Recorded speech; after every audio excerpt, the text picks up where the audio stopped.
May mga lalaking hindi mo agad mapapansin, tahimik, simple, walang ipinagyayabang. Pero kapag nakasama mo, kapag nakilala mo ng mas malalim, parang bigla mong mararamdaman na ayaw mong mawala sila sa buhay mo, parang may kung anong hindi mo maipaliwanag. Hindi sila sip-sip, hindi sila nanghihila, hindi sila nagmamakaawa, pero sila ang hinahabol. Na hindi dahil sa itsura, hindi dahil sa pera, hindi dahil sa muscles, kundi dahil sa isang bagay na mas malalim, mas tahimik, mas bihira, isang enerhiya na hindi kayang tablan ng pag-iiwas, ghosting o pa-hard to get. At ang tanong, ano ba ang lihim ng lalaking habulin? Marami sa atin, lalo na kapag nagmahal na tayo o may babae tayong gusto, nagiging sobra. Sobra tayo mag-effort, sobra tayo mag-adjust, sobra tayo magpakabait, sobra tayo mag-overthink. At minsan kahit di natin sinasadya, nagiging para tayong aso na sumusunod sa isang taong hindi naman umiikot ang mundo sa atin. Doon nagsisimula yung problema. Hindi ka nagiging habulin, nagiging habol ka. At masakit aminin to, pero eto ang realidad na ayaw tanggapin ng maraming lalaki. Kapag masyado mong hinabol ang isang babae, mas nawawala ang halaga mo sa paningin niya. Hindi dahil masama siya, hindi dahil maldita siya, hindi dahil pa-fall siya, kundi dahil ganun gumagana ang tao. We value what values itself. We chase what doesn't beg. We respect what doesn't crumble. We desire what stands firm kahit ginugulo ang emosyon nito. Pero kapag ikaw yung lalaki na laging available, laging mabilis mag-reply, laging umaasa sa kahit kaunting atensyon, laging takot mawala siya, parang nawawala yung misteryo mo, nawawala yung halaga mo, nawawala yung magic mo. Naalala mo ba yung pakiramdam na parang ikaw lang ang nagmamahal, ikaw lang ang nag-a-adjust, ikaw lang ang naghihintay ng reply, ikaw lang ang kinakabahan kung meron pa ba siyang nararamdaman, na parang ikaw yung nasa gilid ng bangin, habang siya naman naglalakad-lakad lang, walang pakialam kung mahuhulog ka o hindi. Yung tipong minsan, nag-send ka ng mahabang mensahe, pero scene lang ang kapalit, tapos nag-like ka ng story niya, walang reaction, pero pag iba ang nag-comment, may ngiti agad. Masakit, mas nakakainis, mas nakakabasag ng ego. At bilang lalaki, kahit ayaw nating aminin, nakakaapekto talaga ito. Nakakasira ng lakas, nakakabawas ng kumpiyansa, nakakabura ng dignidad, hanggang sa isang araw, magigising ka na lang na hindi mo nakilala kung sino ka. Nag-iiba ka na, nagiging clingy, nagiging insecure, nagiging dependent sa mood at attention niya, at dun ka mapapaisip. Bakit ganito? Bakit ako yung naghahabol? Ang totoo, mabuti naman akong lalaki. May puso, may respeto, may halaga. Pero bakit parang hindi sapat? May kilala akong lalaki. Itago na lang natin sa pangalang Arvin. Tahimik lang siya. Hindi gwapo, hindi mayaman, hindi rin sosyal. Pero may isang bagay sa kanya na hindi ko makakalimutan. Hindi siya madaling maapektuhan. Hindi siya yung tipong nagpapakain sa emosyon ng ibang tao. Hindi siya nagmamadali. Hindi siya nag-aalala ng sobra. Hindi siya nagsiselos ng walang dahilan. At higit sa lahat, alam niya kung kailan lumapit at kailan lumayo. Meron siyang niligawan si Leia. Maganda, sosyal, maraming nagkakagusto. At gaya ng inaasahan mo, hindi niya pansin si Arvin. Pero ito ang kakaiba. Hindi rin pinilit ni Arvin. Hindi siya gumawa ng drama. Hindi siya nagpakita ng desperasyon. Lumapit siya kapag may sense. Lumalayo siya kapag hindi na siya nirerespeto. Hindi siya suplado. Hindi rin siya pa-hard to get. Taong may sarili lang talaga siyang mundo. At ang mundo niyang yon hindi umiikot kay Leia. Hindi umiikot sa kahit sinong babae. Meron siyang trabaho. Meron siyang hobbies. Meron siyang routines. Meron siyang mga prinsipyo. Meron siyang tahimik na disiplina. At dahil doon, unti-unting napansin siya ni Leia. Minsan siya pa ang nagme-message. Siya pa ang nagyayaya. Siya pa ang naghahanap. At ako mismo nung nakita ko yon, doon ko talaga naintindihan. Ang isang babaeng marunong tumingin ng lalaki, hindi kayamanan ang hinahanap, hindi itsura, hindi status, enerhiya, presensya, disiplina, yung kalmadong lakas na bihirang makita ngayon. Hindi kailangan maging perfect, hindi kailangan maging mayaman, hindi kailangan maging sikat, pero kailangan mong maging lalaki na may sarili, may direksyon, may pananahimik na may bigat, may titig na hindi naghihintay ng validation, may puso pero may hangganan, marunong magmahal pero marunong umalis kapag hindi na tama. At doon ko na-realize ang isang brutal na katotohanan. Hindi hinahabol ang lalaki dahil sa ginagawa niya, kundi dahil sa kung sino siya kahit walang nanonood. Sabi ni Marcus Aurelius, ang lihim ng lalaking habulin ay hindi tungkol sa pagiging desirable, kundi sa pagiging undisturbed. Hindi dahil wala siyang pakialam, kundi dahil alam niya kung saan dapat ilagay ang pakialam niya. Hindi dahil wala siyang emosyon, kundi dahil hindi siya alipin ng emosyon niya. Hindi dahil hindi siya naghahanap ng pagmamahal, kundi dahil hindi siya sumusuko sa sarili niya para lang makuha ito. Ang lalaking habulin ay hindi marupok, hindi siya nagko-collapse sa mga scene, hindi siya natitinag ng cold replies, hindi siya nagpapanik sa mga tahimik na gabi. Meron siyang sariling rhythm, sariling timpla, sariling mundo. At ang sino mang babae na pumasok sa mundong yon, dahan-dahang nai-in love, hindi dahil sa pa-cute mo, kundi dahil habang mas nakikilala ka niya, mas gumagalaw ang puso niya sa direksyon mo. Kaya kung gusto mong maging lalaking habulin, hindi mo kailangan maging iba. Kailangan mo lang maging mas totoo, mas buo, mas disiplinado, mas kalmado, mas hawak ang sarili mo. Hindi mo kailangan i-please lahat. Hindi mo kailangan maging clingy. Hindi mo kailangan maging perfect. Kailangan mo lang ipakita na kahit anong mangyari, hindi mo ibebenta ang sarili mong dangal para lang sa isang tao. Yun ang lakas. Yun ang misteryo. Yun ang hindi nila kayang tapatan. At yun ang hindi nila sinasadyang habulin. May mga lalaking kahit hindi nagpo-post ng flex, kahit hindi nagpapakitang alpha, kahit hindi maingay, kahit hindi nagpapabibob, sila yung hindi mo makalimutan. Hindi sila marami sa salita, pero mabigat ang presensya. Hindi sila madalas magparamdam, pero pag nawala sila, ramdam mo agad ang puwang.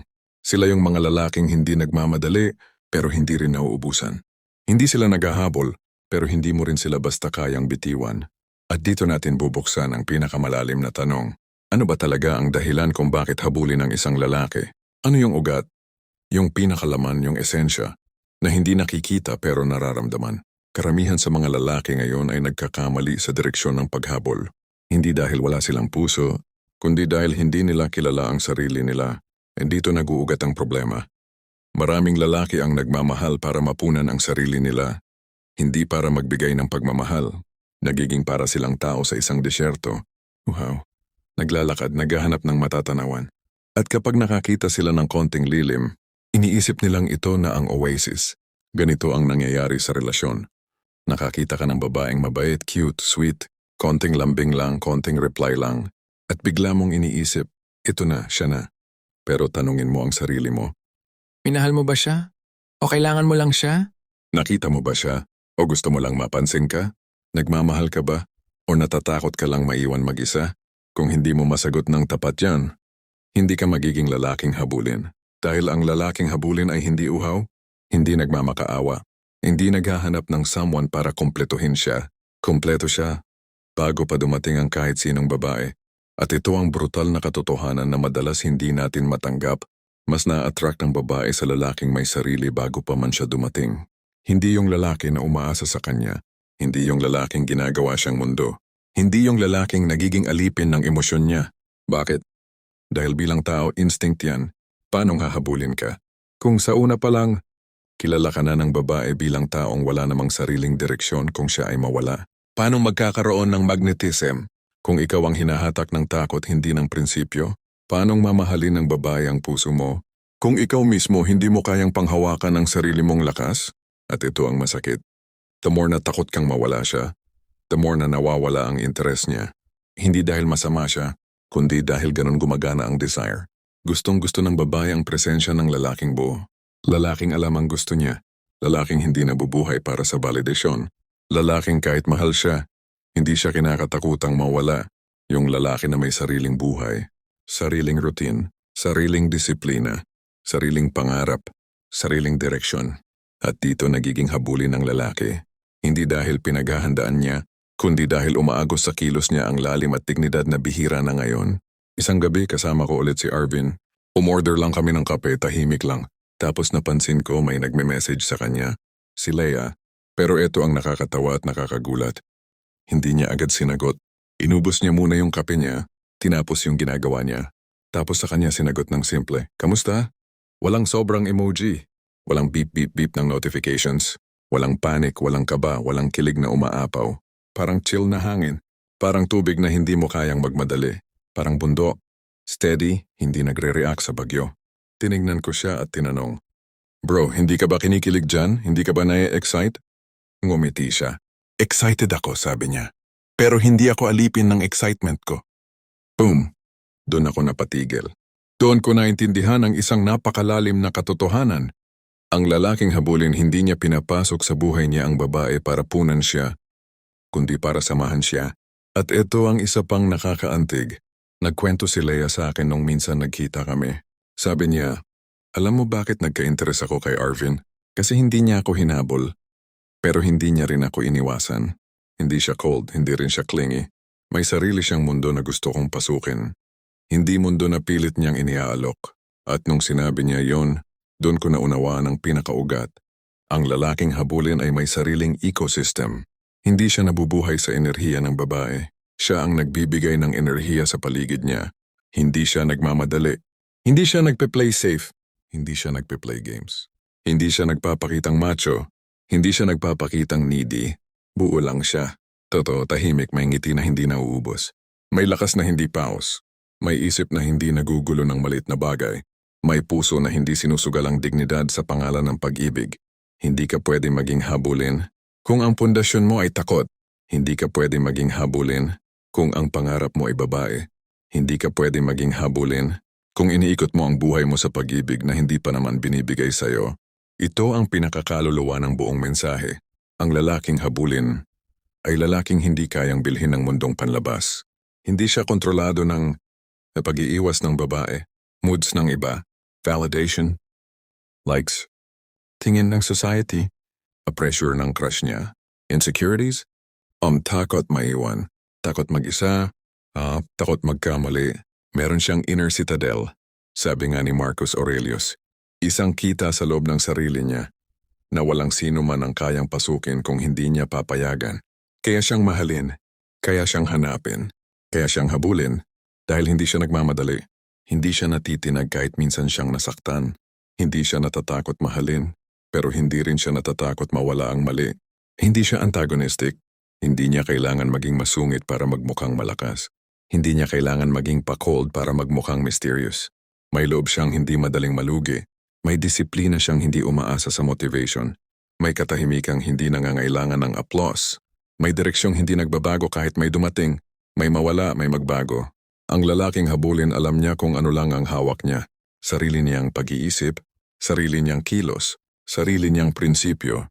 At ang ironic na parte, dahil hindi niya kailangan ng kahit sino, mas marami ang gustong piliin siya. Yun ang magic. Yun ang natural pull. Yun ang magnetism. Yun ang kakaibang aura. Hindi scripted. Hindi pinilit. Hindi tinuro. Hindi ginaya sa TikTok. Galing sa loob. Galing sa trauma na pinagtagumpayan. Galing sa mga gabing umiiyak pero hindi bumagsak. Galing sa pagiging tapat sa sarili kahit minsan wala nang sumusuporta. Galing sa paglalakad mag-isa sa dilim pero hindi kailanman sinukuha ng sarili. Kung gusto mong maging lalaking habulin, simulan mo hindi sa babae, hindi sa dating, hindi sa techniques, kundi sa sarili mo. Sa pagbangon, sa disiplina, sa direksyon, sa character, sa inner peace, sa katahimikang may bigat, sa lakas na hindi nagyayabang, sa pagmamahal na hindi nagmamakaawa. Kung naramdaman mo to, kung may tumama, may tumusok, may nagising, ibig sabihin handa ka ng maging ibang klase ng lalaki. At kung gusto mong tuloy-tuloy ang paglalim mo, ang paghahasa sa isip mo, ang paglinang sa tahimik mong lakas, mag-subscribe at i-like mo ang video na to at samahan mo ako sa susunod na kwentuhan. Dahil pagkatapos nito, gagawa pa tayo ng mas brutal, mas matapang, mas malalim para sa mga lalaking handang bumuo ng sarili nilang haligi, hindi para habulin, kundi para hindi na kailangan pang maghabol muli.